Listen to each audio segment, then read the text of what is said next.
Welcome to the midweek edition of Business Morning on Channels Television. Good morning. I'm Ini John Mekwa. Well, let's start out with updates from the global oil space. Oil prices fell today after industry data showed crude stockpiles rose more than expected and fuel inventories unexpectedly increased last week in the United States, which is the world's largest oil consumer. Brent oil futures fell 25 cents to $86.15 a barrel after closing at its highest in 7 years on Tuesday. West Texas Intermediate futures declined 26 cents to $84.39 a barrel after gaining 1.1% in the previous session. Crude oil inventories rose 2.3 million barrels in the week ending October the 22nd. That was more than the expectations, which was at 1.9 million barrels. And gasoline inventories rose by 500,000 barrels and distillate stocks increased by 1 million barrels compared with a forecast for both to drop. Now, it's been estimated by the International Monetary Fund that Nigeria loses $29 billion annually, 5.8% of its gross domestic product, and that's due to lack of sufficient power supply. Nigerians also spend an estimated $14 billion every year on generators and fuel. Well, the president of the African Development Bank Group, Dr. Akim Adesina, spoke on this at the day 2 of the Manufacturers Association meeting in Abuja. They are located at the extreme. To be a manufacturer in Nigeria is not an easy business. You succeed not because of the ease of doing business, but by surmounting several constraints that limit and continue to limit industrial manufacturing. Today, the major challenge facing Nigeria's manufacturing is the very high cost and the unreliability of electricity supplies. Load shedding and the inconsistent availability of electrical power have resulted in high and uncompetitive manufacturing costs. A lack of electricity is killing Nigerian industries, something Chief Odutola was concerned about way back in 1971. According to the Manufacturers Association of Nigeria, industry spent $93.1 billion, on alternative energy in 2018. That is 47 years after Chief Odutola. Today, no business can survive in Nigeria without generators. Consequently, the abnormal has become normal. Unless Nigeria decisively tackles its electricity, energy deficiency, and reliability, its industries will always remain uncompetitive. Well, still talking about Nigeria, the second and final day of the 27th Economic Summit had participants, which include state governors, speaking on security challenge, which has been linked to threat to food security and disruption of economic activities. Well, we had a correspondent there, Emperor Simon, and he gives us the details of what happened yesterday. It's the second day of the Nigerian Economic Summit, and the discussion here centers on various aspects of Nigeria's economy, ranging from politics, security, education to the issues of poverty and unemployment. The governor of Plateau State and the deputy governor of Imo State shared their experiences on the security situation in their states and proffer solutions to the general security challenges in the country. Plateau is codenamed the home of peace and tourism. Then all of a sudden, what happened? What happened? I will say also politically, part of it is the role of political actors. And subsequent administrations were capitalizing on it. Now, instead of bringing people together, there was serious disintegration. Discussions then moved to politics, and the Kaduna State Governor Nasir El-Rufai carpets the country's political parties, including his party, the All Progressives Congress, for lacking internal democracy. What I find very interesting is that the people that talk about democracy, oh, we fought for June 12th, they are the least democratic people. Look at the political party. Look at those that say, oh, we chased out Abacha. You know, we're Nadeko. Look look at their political party, it's the least democratic. And some of that virus has been imported into even APC. With more than 9.2 million Nigerian children said to be out of school, high-level illiteracy, high maternal mortality rate and number of malnourished children on the increase, the urgent need to deliberate on developing human capital forms the crux of the plenary, featuring the governor of Ekiti State, Kayode Fayemi, former CBN governor Sanusi Lamido, and other speakers who call for more efforts at achieving the sustainable development goals. I think for us in Nigeria, the most critical of the SDGs is security, it's education, it's healthcare. We can wrap around a lot of the other 17 points, 17 SDGs around those two. As the summit comes to a close, the urgency to address the issues raised at the summit has become imperative.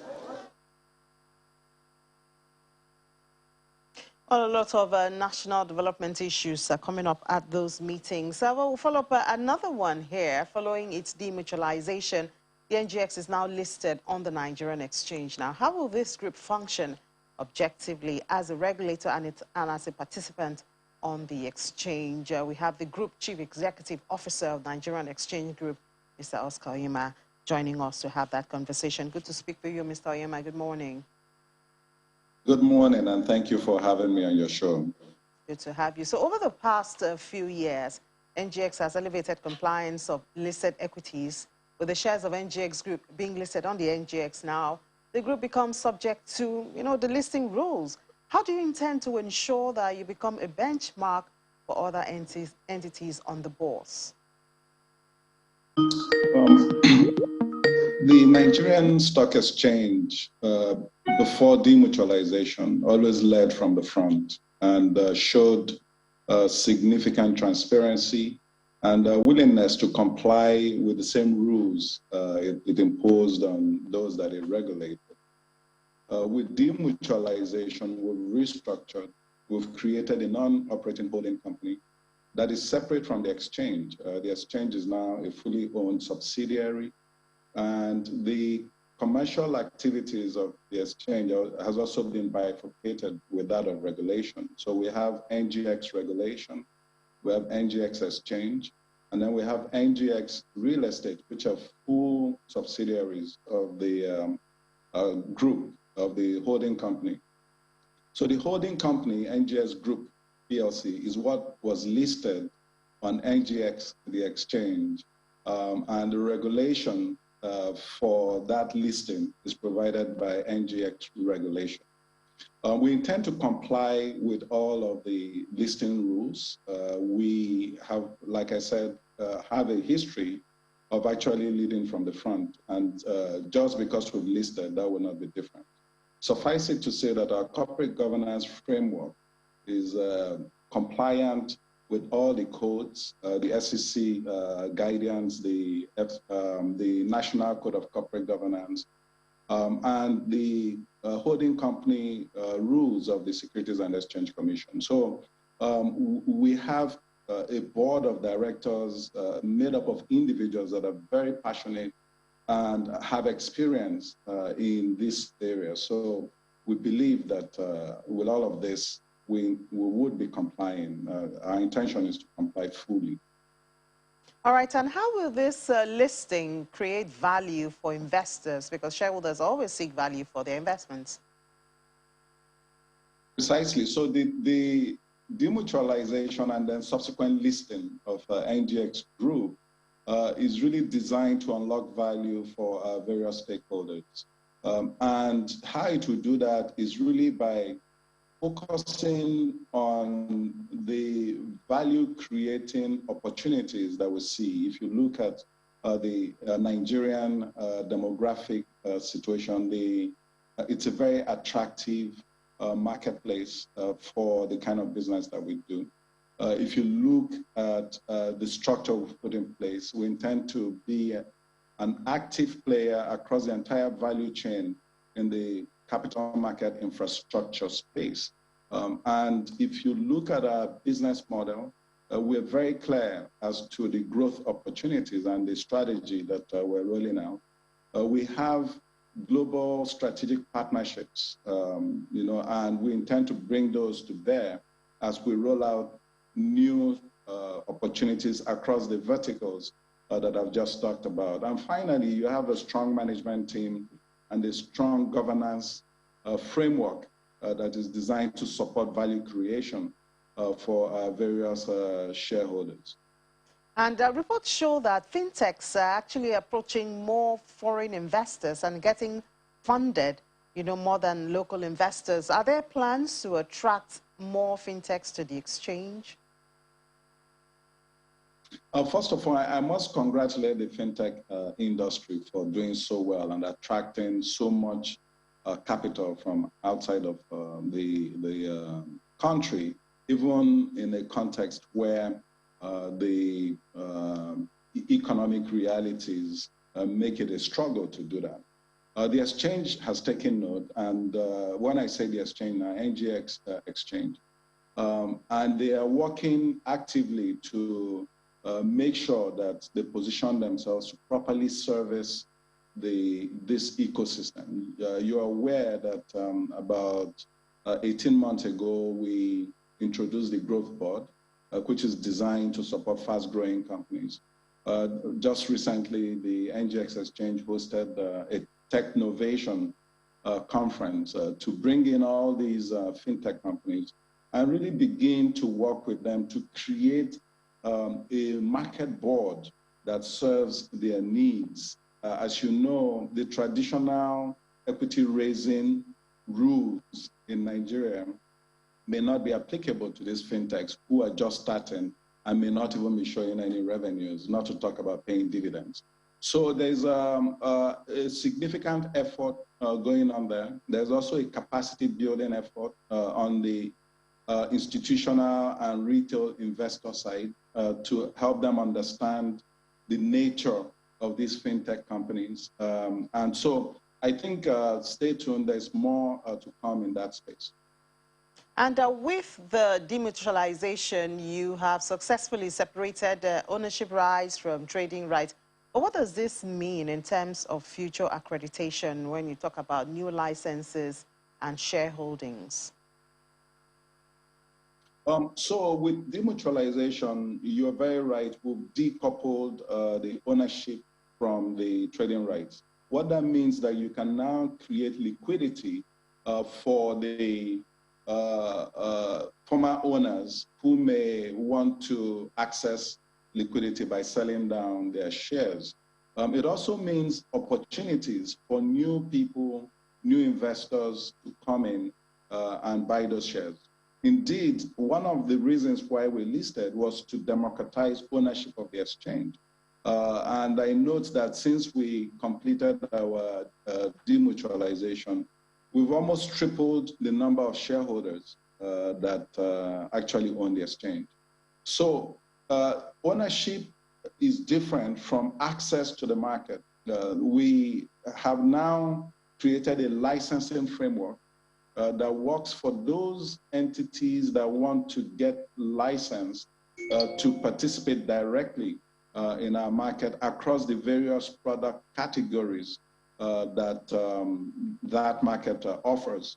So I think that is a good thing. It allows for the listed entity to begin to institutionalize ownership. It allows for it to bring in a lot more retail investors from across the country and indeed across the globe as we embark on this new journey of creating value across the entire market infrastructure value chain. And looking ahead now, what changes should the market expect in terms of structure, strategic partnerships, service offerings, costs? So with the new structure and with our listing, the market must understand that we're not just an exchange. Indeed, we are a group of companies.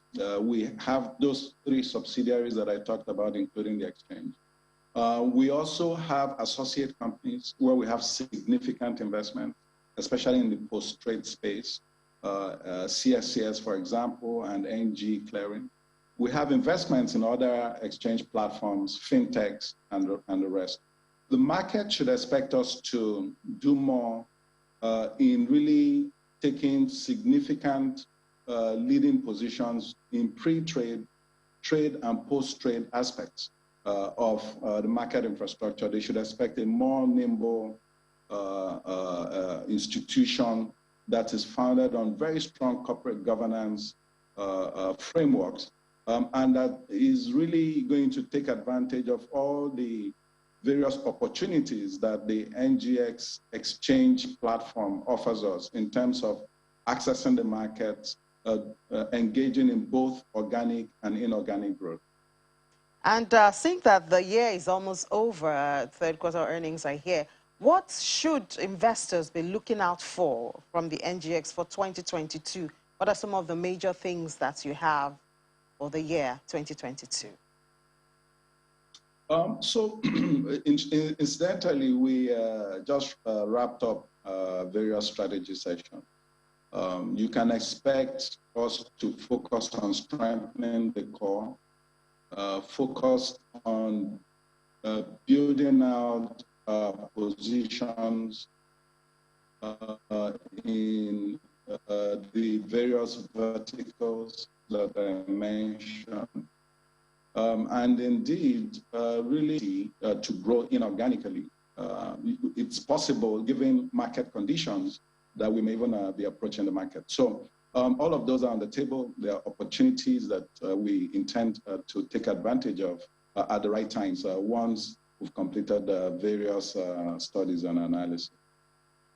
All right. Thank you so much, Mr. Oscar Oyema, for being a part of the show this morning. Mr. Oscar Oyema is the Group Chief Executive Officer of the Nigerian XChange Group, PLC. Thank you so much and enjoy the rest of your day. Thank you. After the break, AFEX Commodities Market Update. Do stay with us. It's Business Morning on Channels Television.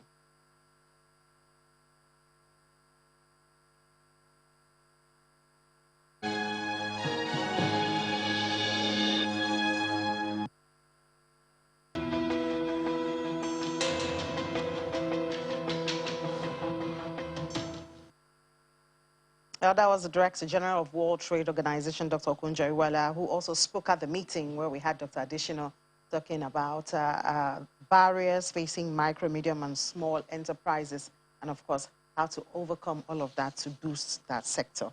Well, it's now time for our AFEX segment. For the weekend at October 25th, there was a drop in the number of contracts traded on AFEX Exchange.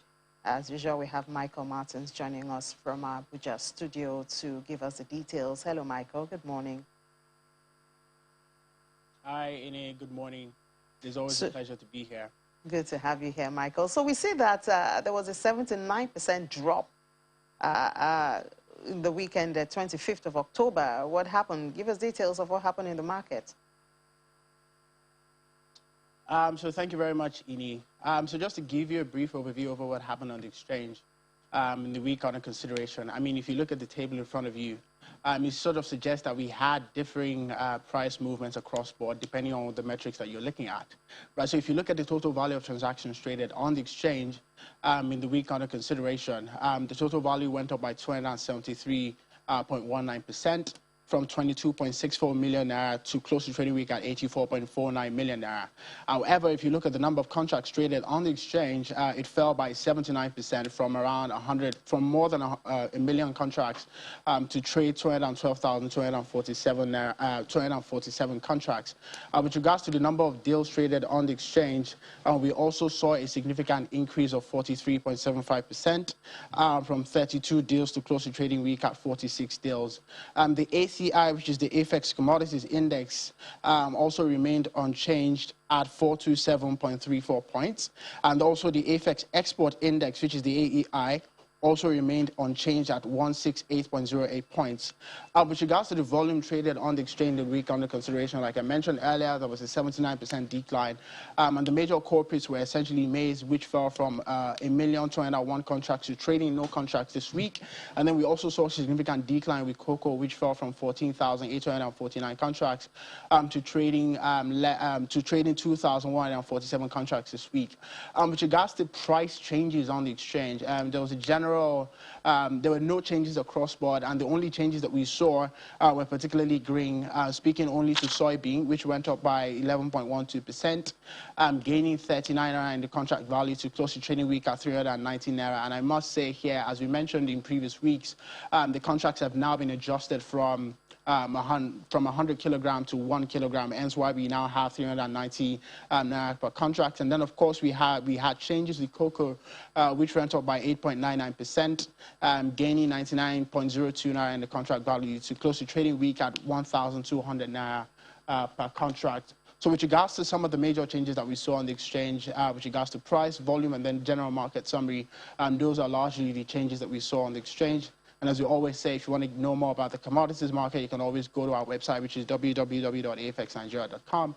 And if you want to get started trading commodities, and I must say that this is probably the best period for you to get started trading commodities, you can always download our app, which is available on iOS and also on Android. So it would be interesting to know, Michael, this harvest season, does it have a lot of impact on prices as is expected? Yes, certainly. So it is the case that, as we have mentioned, multiple times during the course of this program, that the harvest season tends to cause a significant decline across all the commodities, whether or not you're talking about grains or whether or not you're even talking about export products. But it is the case that we haven't started significantly reporting on the new commodity prices for the new season yet, hence why you are still seeing a bit of a large price indication for some of the commodities traded on the exchange. Some of the surveys that we have seen from the open market, particularly for the commodity maize, which suggests that the price for this season would be starting around between 150,000 to 170,000 metric tons, which of course would be a significant decline from what the current price of maize is. So yes, the harvest does have a significant impact, on commodity prices when significant volume does enter into the market, as we are expecting, in the month of November and maybe even the early part of December, both for grains and then also for some of the export products traded on the exchange. All right, let's see some other things happening in the exchange now. Just yesterday, AFEX crop production report was unveiled. The report highlights some critical projections and insights on consumption, production, trade, and prices for vital agricultural commodities in the 2021-2022 season. One of the report's significant findings is that there are early signs of inflation for key commodities, as there have been aggressive purchases from processors and large aggregators on both the open market and straight from the farm gate, regardless of moisture content. Now, this pattern may prevent steady decline in commodity prices after harvest.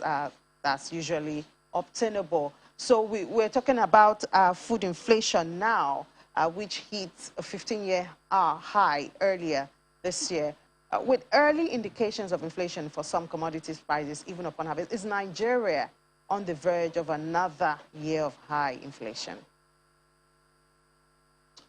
Thank you very much, Ini, for that question. And I think in light of where we are as a country, and I think that's a very important question that needs to be answered. But one thing that we must take note of is the fact that inflation in and of itself is not just a Nigerian concern, right? It's also a global concern, right? So if you go to the United States, if you go to the UK, and even if you go to Europe, right, inflation does remain a significant concern. And maybe you could argue that a lot of that is due to the amount of money that has been pumped, into the global economy in a bid to mitigate the effects of COVID-19 crisis, either on supply chain or either on the supply chain or also on certain value chains for certain industries. But it is the case that inflation does currently probably remain, a significant concern across board, depending on across the entire global economy. I think the more important question, with regards to inflation right now, particularly from a global scale, is whether or not that inflation is either transitory, that is, it would only subsist for a short period of time, or whether or not that inflation would be permanent. I would go as far as to say that we can't say definitively now. Maybe when we get a whole lot more data with regards to how prices move or how prices, change in the year 2022, maybe we can then begin to, sort of speak to whether or not that inflation will be permanent or transitory, right?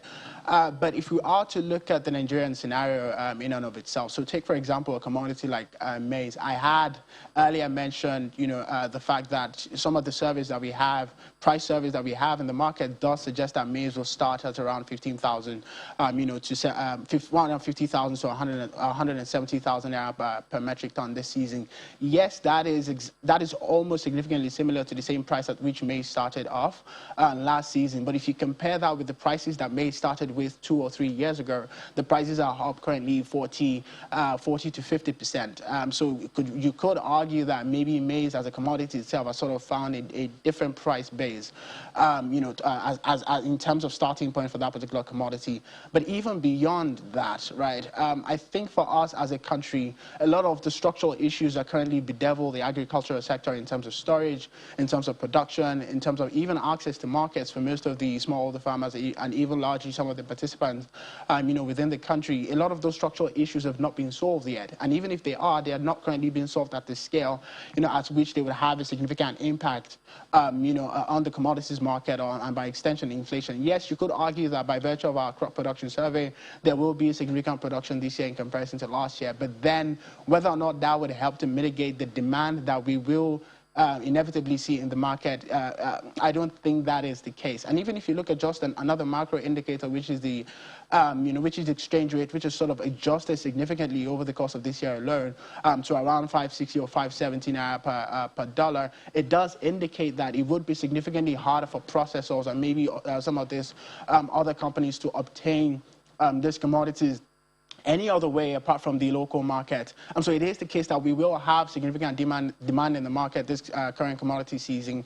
And by extension, I believe that inflation will remain a significant concern across board with, with regards to all the participants, in this current commodity trading season. Whether or not we're going to get one that is as high as a 15-year high, I'm not sure yet, but we will have to get more data next year to sort of conclude on that. Well, you did mention that we expect a substantial production this year. Will that be enough to create food security for the next season? No. No, absolutely not. Because and you have to think about this problem holistically, right? So on one hand, you have a production problem, which is to say we don't currently produce enough, to sort of meet the demand that currently exists in the market. That's a fundamental problem.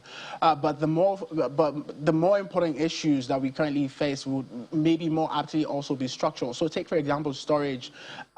Storage as another issue. So yes, this year the central bank did come up with a strategic grain reserve, whereby they essentially aggregated a lot of commodities from the open market in a bid to mitigate, high price movement across board, particularly for the maize commodity. But the amount of volume that was aggregated in comparison to the total volume of production is minuscule.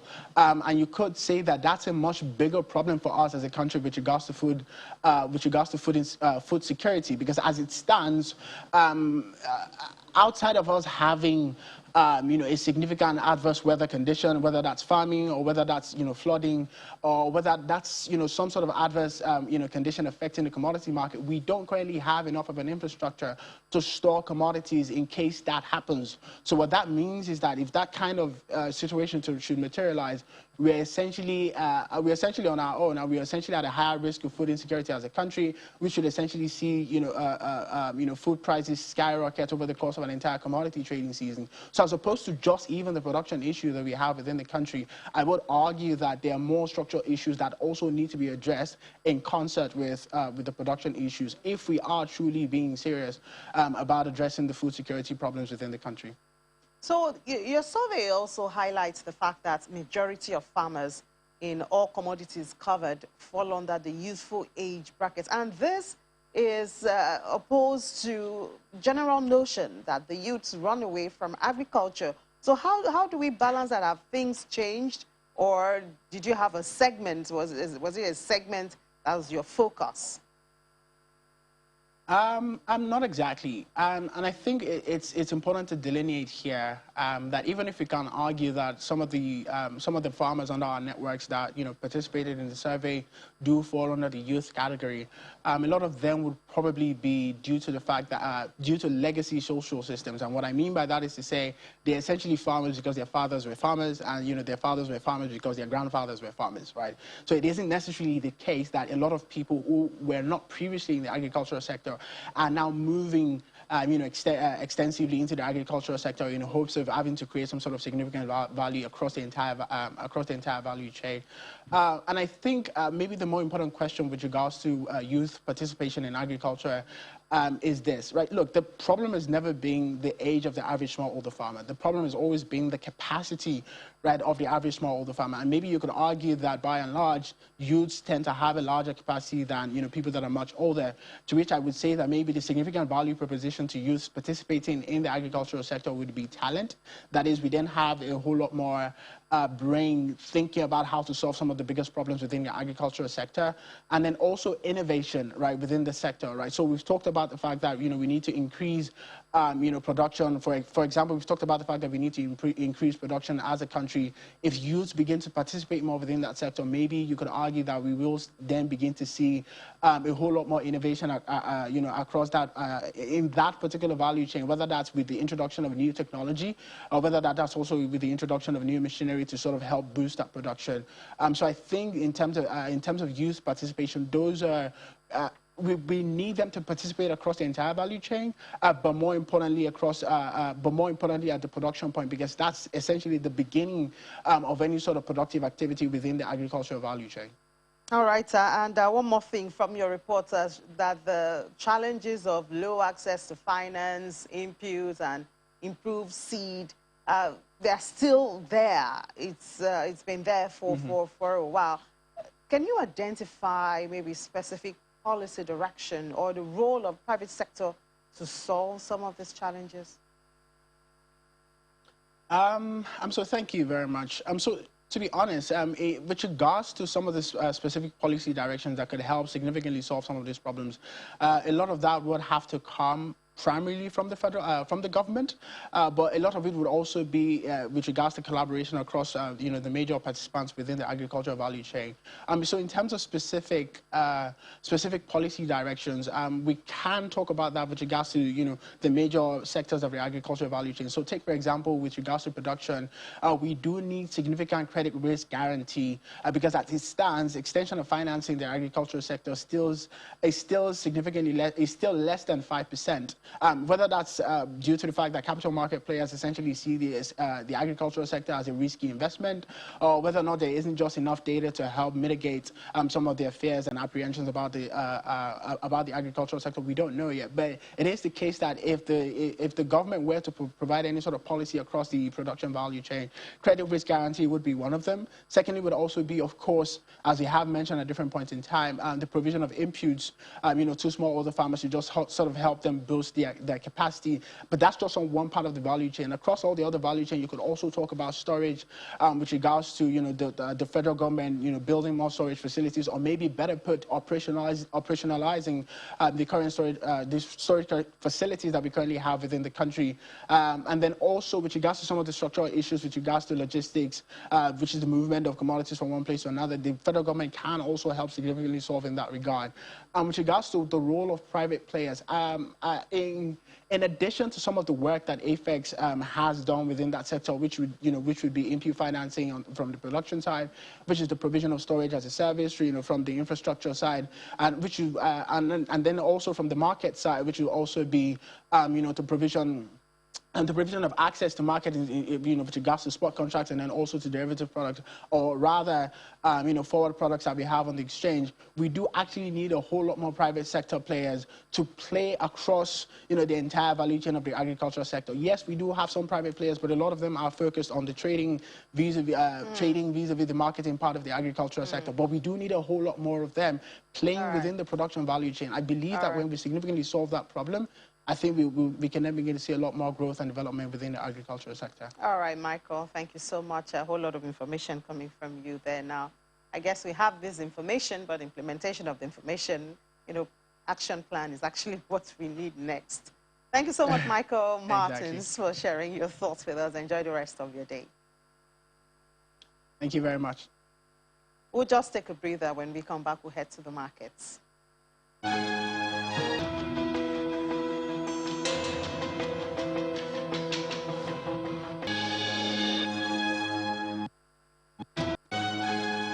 The all-share index was flat yesterday. Well, thank God we have Will here to tell us what that means and what's the implication of that. Hello, Will. Hello, Ini. Good morning. I don't know if I can tell you what that means, but I can tell you that I'm not happy about it. I think there was just... You should be happy. There was a minimal gain in the market.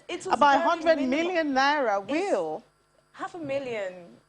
So many investors. The mixed sentiments that dominated the market yesterday, we're wondering what's going on there. A lot of profit taking. We saw a lot of sell-offs. We're just hoping that today, in the course of the day, we'll see how that plays out, because we see that even the activities in Nigerian breweries, it was down by about 2.8%, and that offset the interest we saw in international breweries, which was up by 9.3%. That was not even enough to boost the market. Even the gains in Lafarge was not even enough to lift the market higher. So we're just going to see how this plays out. We'll see the all-share index was unchanged at 41,814.94 points, and the market cap remained unchanged, relatively very, very flat at 21.821 trillion naira, and the month-to-date and the year-to-date gains are flat too at 4.4% and 3.8% respectively. Move over to the the activity chart, where we see a decline also in the volume, value, and deals traded yesterday. Volume fell by about 47.6% to 353.23 million units, valued at 5.57 million naira, and all transacted in over 5,000 deals.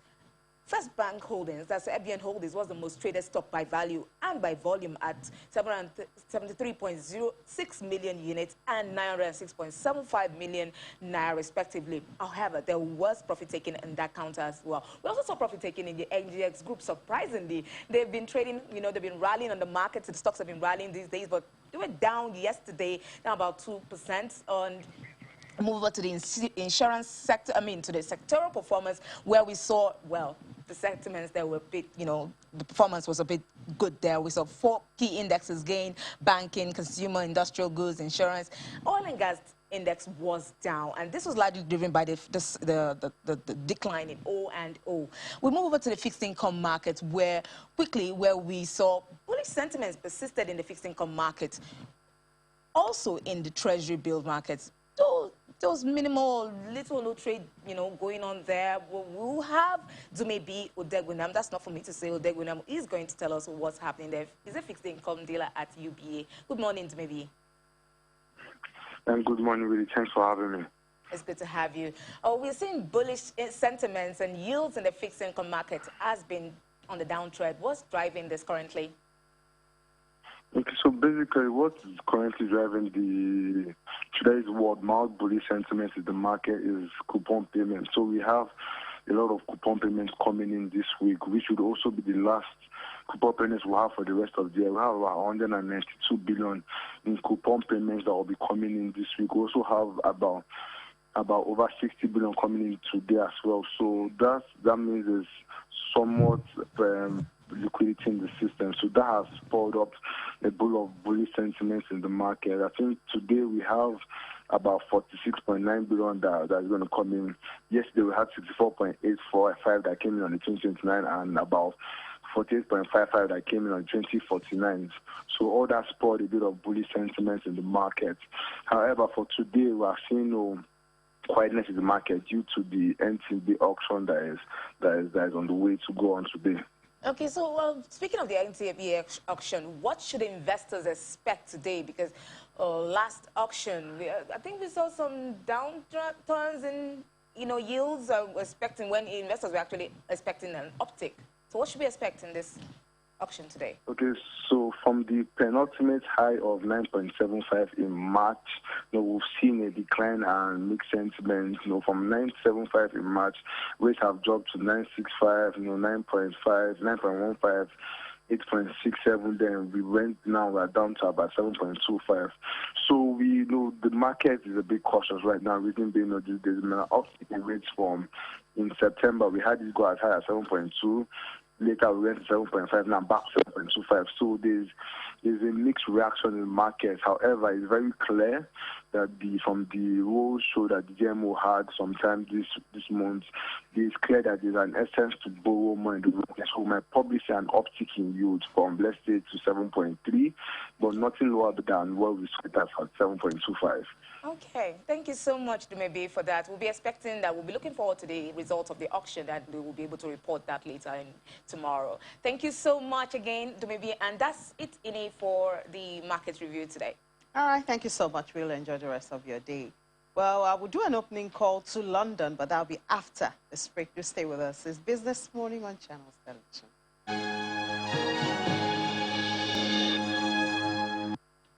Welcome back. You're still watching Business Morning on Channels Television, and it's the day we've been waiting for in the UK. Well, I guess we've been waiting for it because it's the day for the budget speech. We've been talking about this, I think, since Monday, and we have, it's not until later today, I think about 12:30, but obviously it's been dominating conversations for days before now. So we have Juliana joining us now from our London studio to fill us in. Hello, Juliana. Good morning. Good morning, Ine. So we've been talking about this in bits. So let's put it all together. What do we know as at this time about the budget, even before the formal speech? Well, what we know is that at 12:30, you're absolutely correct. The Chancellor of the Exchequer, Rishi Sunak, will be unveiling the much anticipated budget and a 3-year spending review. This is actually the Chancellor's second budget of the year, but I think this one is more hotly anticipated because lots of economists feel that Britain has kind of wavered the first economic storm of the pandemic. And so now everybody wants to know, how is Britain going to get itself out of this rut? As you said, a flurry of updates have been leaked to the media over the past couple of days, much to the dismay of the Commons Speaker, Lindsay Hoyle, not happy that the Conservative Party have decided to do that. But there are a couple of things. I think really for Boris Johnson's government, one central policy is levelling up. This levelling up agenda is really what made Boris Johnson break through that pretty fierce, tough Labour red wall in the north of England. Lots of them for decades feel as if they've been left behind from the champagne swigging people in London and the South East. So we're expecting lots of updates on that. Also as well, the climate, COP26 is taking place next week in Glasgow.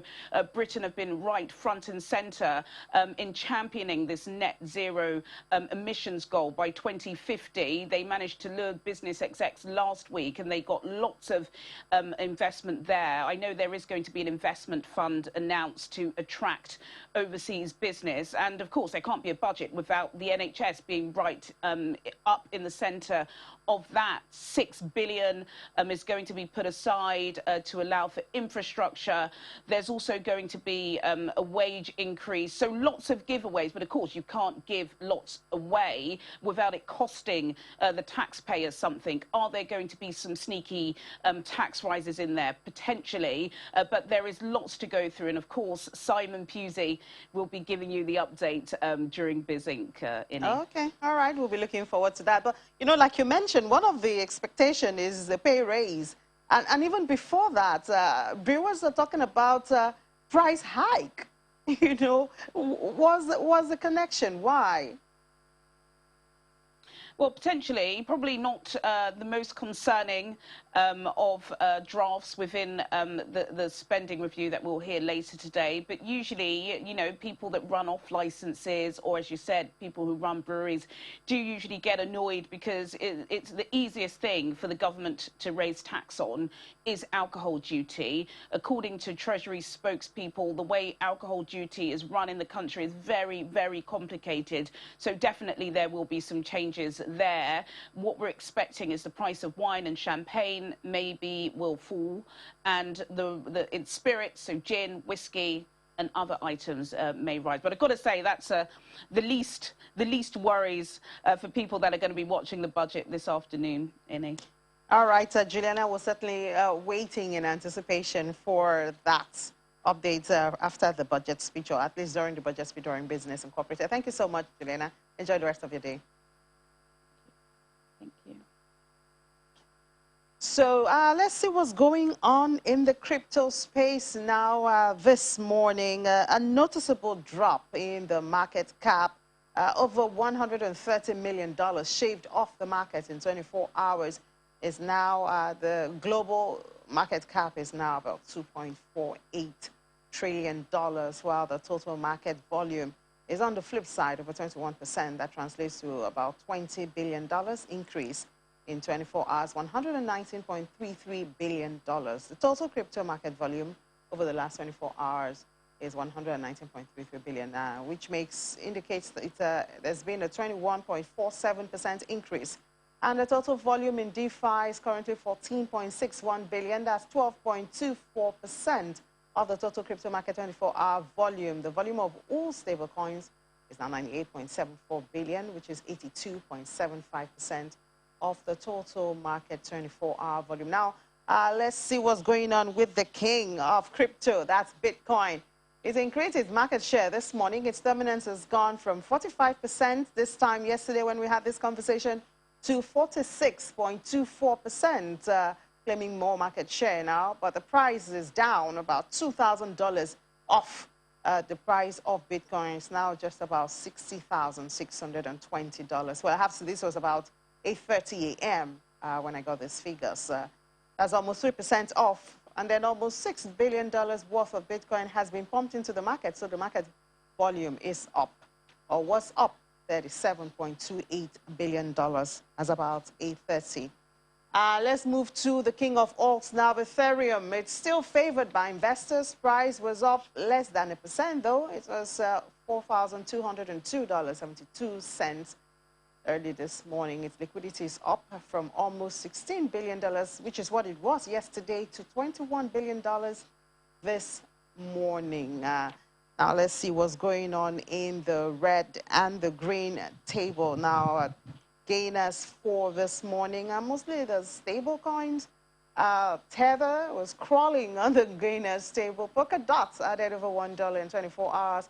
We also have Uniswap, Terra, Chainlink. All of them made it to the green table. On the flip side, we have Binance Coin seems to be losing its steam. It's lost about $5 in 24 hours. That's almost 1% of its price. Cardano is also on the red table. It's down 2.5%. Solana is shedding further. Yesterday it was on the red, and today still in the red. It's now costing less than $200 now. Lost more than $4 in 24 hours. XRP in the red, losing over 1% in 24 hours. Doge is also still in the red. Well, in just a minute or so, we have Gilbert Jopata joining us now to tell us what's going on in the market. Hello, Gilbert. Good morning. Yes, good morning, Amy. So what's going on? We see the market cap is down, losing over $100 million. What happened? Okay, monitoring the market, this is the fourth massive liquidation in a row we are having on a Wednesday. That of today happened within 5 minutes. I believe these are whales that are taking short-term profits, probably to cover up the cost of entry. So 58K was a downside price action drawback. While a whole lot depends on retail investors at the moment. If they are confident enough, we are going to hold that position, which I expect a bounce from there before we continue the upside. But we may have little more drawdown if retail investors don't panic. On the micro time frame, you will see a whole lot of this happening. But when you're looking at the market from the macro perspective, you will see that we are still very, very in the bull market. We'll always have drawdowns like this. But if you are not sure of the market direction, looking at the macro sharp perspective, you will see that everything is okay, and one should still be long in the market. So would this be a good time to buy, hold, or sell? Okay. No, it doesn't make sense to sell right now.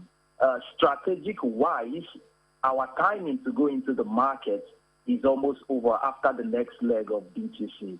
So right now is the best time to hold. If you have already bought before now, this is your best opportunity to hold for massive gains that are going to come into the market. If somebody is thinking about buying, if such person wants to enter with a margin of safety, you have now to do that before the second leg takes place. Because once you go into the market, after the second leg has taken place, your margin of safety will be taken away from you. And strategically, it isn't wise to go into the market by then. All right, Gilbert, thank you so much for joining us this morning and sharing your thoughts on the movement in the market. Enjoy the rest of your day. All right, then you too. So that's it on the program. Thank you so much for being a part of it. Do remember to join us at 1:30 for Business Incorporated. We'll have updates for you from the world of business. I'm Ini John Mekwa.